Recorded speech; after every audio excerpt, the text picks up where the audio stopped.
Dalam seri ke-261 ini, didukung oleh para pemain, Ivonero sebagai Sakawuni, Peter Pan sebagai Banyak Kabuk, Oki sebagai Tunjung Kuning, Rima sebagai Tunjung Putih, Neni Haryoko sebagai Ayu Pupu, Ferry Fadli sebagai Arya Kamandanu, dan Asdi Suhastra pembawa cerita. Selamat menikmati.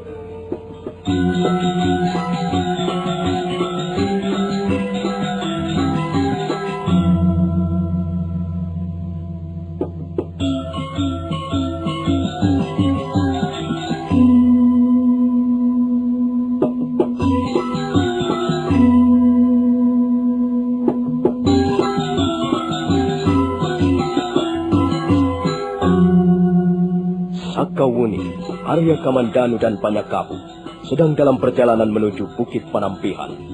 Karena luka-lukanya, Banyak Kabuk nampaknya seperti semakin kekurangan tenaga. Hal itu membuat perjalanan menjadi agak terhambat.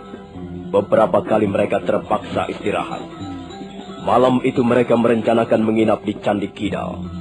Sakawuni membaringkan tubuh ayahnya di ruangan candi, sementara Arya Kamandanu menunggu di depan pintu. Banyak Kabuk kelihatan sangat lelah. Beberapa kali Sakawuni menyeka keringat dingin yang mengalir di sekujur tubuhnya. Ayah tidak usah memikirkan ibu. Biar nanti saya yang akan menghadapi ibu. Lebih baik ayah istirahat malam ini, supaya besok pagi bisa meneruskan perjalanan. Aku bahagia sekali, Nduk. Aku merasa bangga. Ternyata aku mempunyai seorang anak gadis yang sangat menaruh perhatian pada orang tuanya. Ayahku hanya satu. Aku tak ingin menyia-nyiakan kesempatan untuk berbakti padamu, ayah. Sakawuni, kau seperti ibumu. Ibumu adalah seorang wanita yang penuh pengertian. Ibumu menyimpan nilai-nilai luhur dalam diri pribadinya. Jarang kita bisa menjumpai wanita seperti itu. Ibu masih tetap cantik, ayah. Ibu masih kelihatan jelita. Iya, aku percaya, Nduk. Ibumu akan cantik selama-lamanya.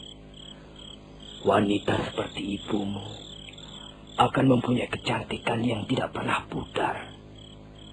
Kecantikan murni yang tumbuh dari dalam hati sanubari seorang wanita berbudi luhur.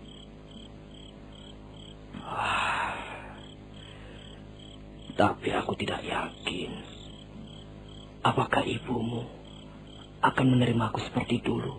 Sudah saya katakan, biarlah saya yang akan menghadapi ibu. Ayah tidak perlu mencemaskan soal ibu. Saya yakin ibu akan luluh hatinya dan akhirnya mau menerima ayah. Iya. Mudah-mudahan saja begitu, Nduk. Di mana Arya Kamandanu? Dia berjaga-jaga di pintu ruangan candi, ayah. Iya. Dia seorang laki-laki yang baik. Nampaknya dia menaruh perhatian yang besar terhadap kita. Dia sahabatku yang terbaik, ayah. Kami bersahabat sudah sejak lama. Malam terus mengalir perlahan-lahan. Candi Kidal tenggelam dalam kabut kesunyian. Akhirnya Sakawuni terlelap di samping ayahnya yang sudah lebih dulu tidur pulas. Sementara Arya Kamandanu menunggu sambil terkantuk-kantuk di depan pintu ruangan candi. Ayah rupanya sudah lebih dulu bangun. Seharusnya saya merasa malu. Kau tidak perlu malu pada ayahmu sendiri. Lagi pula, aku tidak bisa tidur nyenyak. Apakah ayah masih merasa sakit di bagian rusuk kiri? Iya. Kadangkala aku menjadi susah untuk bernafas. Seperti ada besi panas mengganjal di bagian rusuk kiri. Pukulan Aji Tapak Wisa memang benar-benar jahat. Ayah pasti akan segera sembuh setelah mendapat pengobatan dari ibu. Ibu mempunyai bunga tunjung biru yang sangat berkhasiat untuk memunahkan racun. Iya. Mudah-mudahan saja ayahmu segera sembuh, Wuni. Sekarang sebaiknya kita meneruskan perjalanan. Apakah tubuh ayah sudah lebih kuat sekarang? Sakawuni, aku merasa agak segar setelah tidur terlelap di dalam ruangan candi. Aku kira ayahmu akan kuat, Nduk. Asal kalian tidak berjalan terlalu cepat. Kalau begitu, saya akan memberitahu Kamandanu. Kita akan berangkat sekarang, ayah. Sakawuni menemukan Arya Kamandanu yang sedang memberi minum pada kuda-kudanya. Kemudian mereka memapah banyak kapuk naik ke atas punggung kuda. Dan sebentar kemudian, mereka pun sudah berangkat meninggalkan Candi Kidal.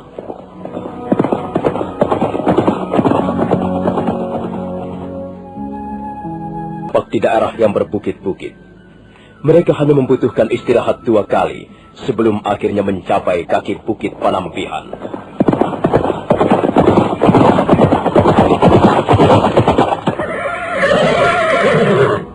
Nah, lihat ayah. Di puncak bukit itulah ibu tinggal selama ini. Puncak bukit Panampihan. Iya. Sakawuni. Iya, ayah. Bersama siapakah ibumu tinggal di sana? Ibu tinggal bersama 14 orang muridnya, ayah. Semuanya terdiri dari para wanita. Ibu adalah seorang tabib. Di samping itu, dia adalah seorang guru yang mengajar tentang ilmu pengobatan. Iya. Ibumu memang seorang wanita yang hebat, Buni. Sayang sekali aku telah menyia-nyiakannya selama ini. Oh, lihat Kamandanu. Bukankah mereka adalah Tunjung Putih dan Tunjung Kuning? Lihat, mereka berlari-lari menuju kemari.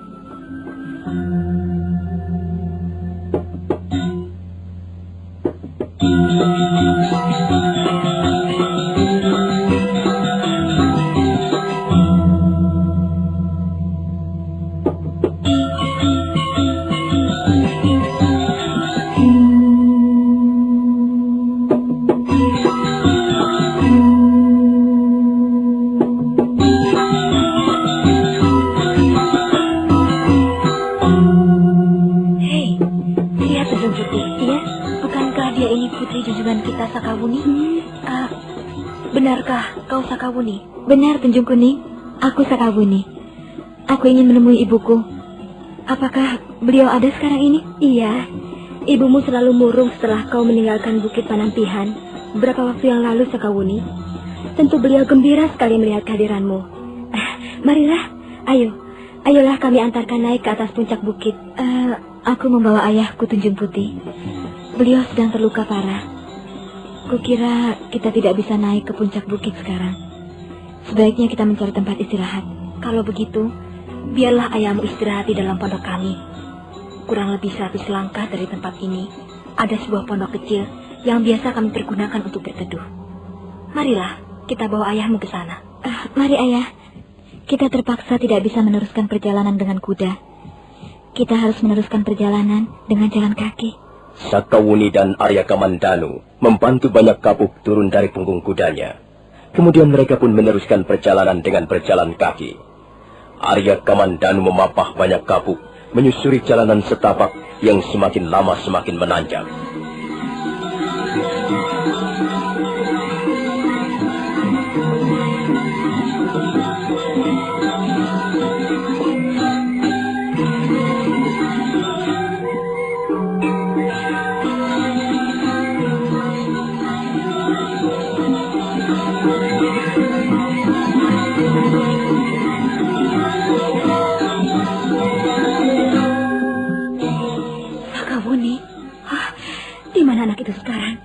Dia masih di bawah Tuanku Dewi, di kaki bukit Panampihan. Tolong, mengapa tidak kalian ajak naik ke atas puncak bukit?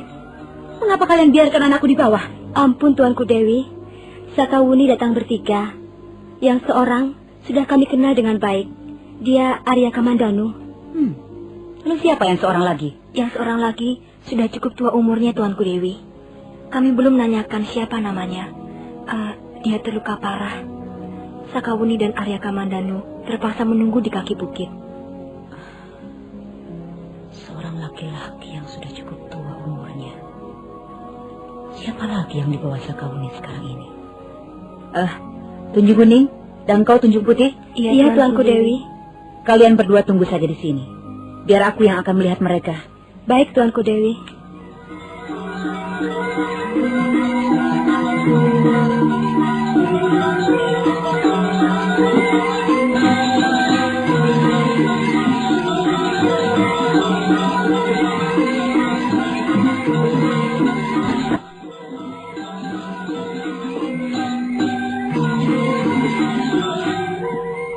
Arya Kamandanu menyalakan pelita minyak jarak, kemudian menggantungkannya pada dinding ruangan. Sakawuni duduk di atas balai kayu, di samping ayahnya yang duduk setengah berbaring, bersandar pada dinding. Sudah beberapa saat lamanya mereka menunggu Tunjung Kuning dan Tunjung Putih yang menjemput Dewi Tunjung Biru.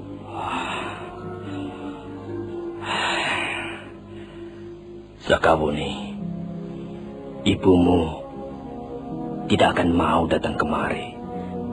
Percayalah. Kalau ibu tidak mau datang, dia bukan ibuku. Kami mempunyai persoalan yang sulit diselesaikan. Itulah soalnya. Ayahanda banyak kapuk. Saya kira tidak ada persoalan yang tidak bisa diselesaikan. Mungkin persoalan itu sangat sulit dipecahkan. Terlalu memakan perasaan dan pikiran. Tapi saya kira masih bisa diselesaikan dengan baik. Aku yakin ibu akan mau mengampunimu, ayah. Ibu akan mau memaafkan ayah. Tapi dosa-dosaku terlalu besar, loh. Setiap manusia mempunyai dosa. Bukankah demikian, ayah? Kakek Sugata Brahma pernah mengajarkan bahwa kita tidak boleh berkecil hati. Siapapun orangnya, pasti mempunyai kesalahan dan kekurangannya masing-masing. Yang penting kita mempunyai keinginan untuk memperbaiki kesalahan dan kekurangan kita, ayah. Iya. Kakekmu benar, loh. Mudah-mudahan saja ibumu bisa melupakan kesalahanku di masa lalu dan akhirnya mengampuninya. Itulah yang kuharapkan sekarang ini. Tak ada lagi keinginanku yang lain kecuali menerima pengampunan dari ibumu. Lihat, Buni. Lihat. Siapa yang datang itu? Ibu. Ibu datang, ayah. Lihat, ibu datang. Ibu berlari-lari menuju kemari.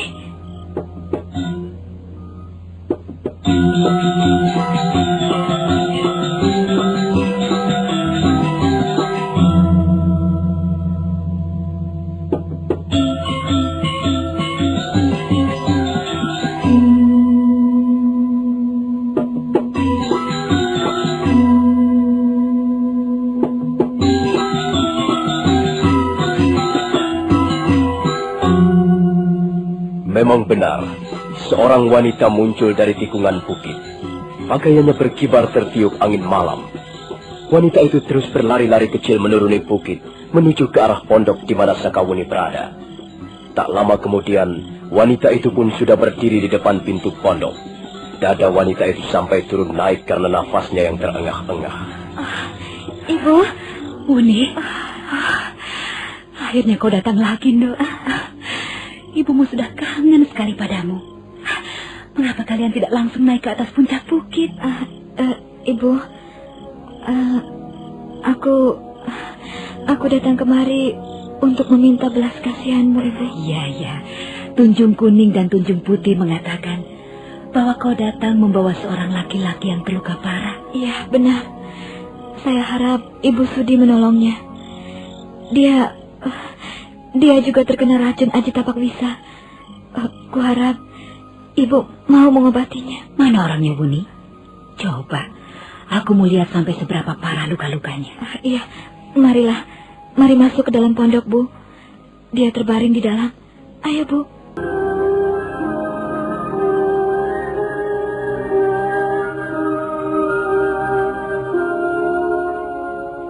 Dewi Tunjung Biru alias Ayu Pupuh segera melangkahkan kakinya ke dalam pondok. Samar-samar dia melihat seorang laki-laki setengah tua terbaring. Cahaya pelita minyak jarak menerangi ruangan pondok. Banyak kabuk mengangkat wajahnya perlahan-lahan begitu mendengar ada seseorang mendekatinya. Mendadak wajah Ayu Pupuh berubah. Dia seperti terkejut. Tubuhnya jengkirat seperti tersengat kalajengking. wajahnya mendadak menjadi pucat pasi. Kemudian dia memalingkan mukanya, membuang pandangan sejauh-jauhnya.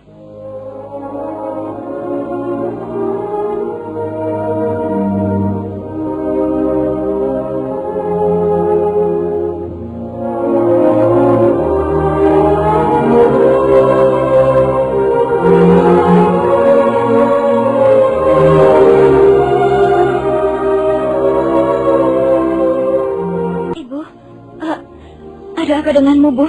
Wuni, laki-laki itukah yang kau bawa dengan susah payah kemari? Iya, Bu. Bukankah Ibu sudah mengenalnya dengan cukup baik? Bu, bukankah Ibu sudah dapat mengenalinya kembali siapa dia? Tidak, Wuni. Ibu tidak pernah kenal dengan laki-laki itu. Ibu tidak pernah tahu siapa dia.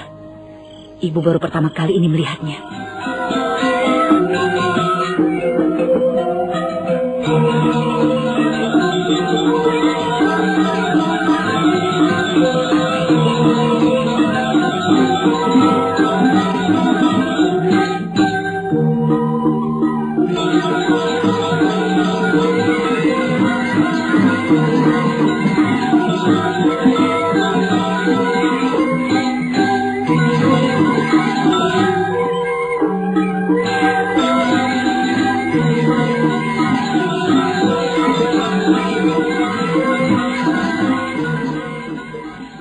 Sakawuni terkejut. Dia sama sekali tidak menduga ibunya akan bersikap seperti itu. Banyak kapuk menundukkan wajahnya ke arah balai kayu, di mana dia terbaring. Laki-laki setengah tua itu nampak sangat sedih. Ayu Pupuh sama sekali tidak mau lagi memandang wajahnya.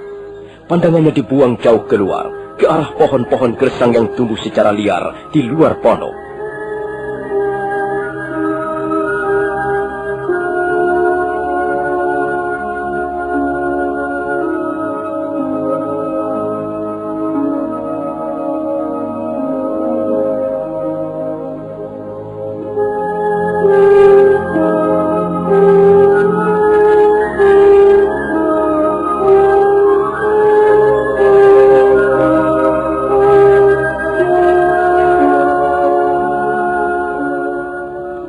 Nah, bagaimanakah kisah selanjutnya? Apakah akhirnya Sakawuni dapat membujuk ibunya sehingga ia mau bersatu kembali dengan banyak kapuk ayahnya? Saudara pendengar, silakan menunggu seri berikutnya. Sampai jumpa.